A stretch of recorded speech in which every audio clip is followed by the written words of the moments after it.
Assalomu alaykum, hurmatli Master Tom hamda Tom xizmati obunachilari. Bugun yana foydali ma'lumot bilan Tom xizmati Qobiljon akamiz bilan birga qarshingizdamiz. Sizimiz charchamasizlar. Xo'p, aka, bitta savol bor. Tom yopishda bir necha xil materiallar bor.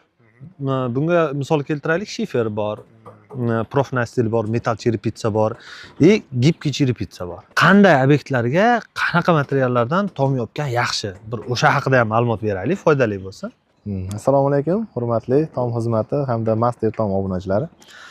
Xo'p, obunachilarimiz shu tom qismiga kelganda to'g'ri o'ylanib qolishadi. Nima ishlatsam bo'ladi tomimga deydi. Hamma mahsulot o'ziga yarasha go'zal, o'ziga yarasha vazifalari bor. Agar hozirgi holatda mana shu do'ppili fasollarimiz moda bo'lib boryapti-yu. Mana shu qismiga kimdir miyaki krolin yoki gubki cherpitsa ishlataman desa, oldi tikka joyiga ishlatgani ma'qul deyman. Men o'zim tajribamdan kelib chiqqan holatda. U chiroyli chiqadi, lekin mana bunaqa tepa qismiga profnastit foydalangani ma'qul. Endi ko'pchilik mana bizga ham ko'p beradi, o'zingiz ham ko'p aytasiz. Telefon qilib shiferdan ham yopsak bo'ladimi? Arzonroq tushadi deydi-da.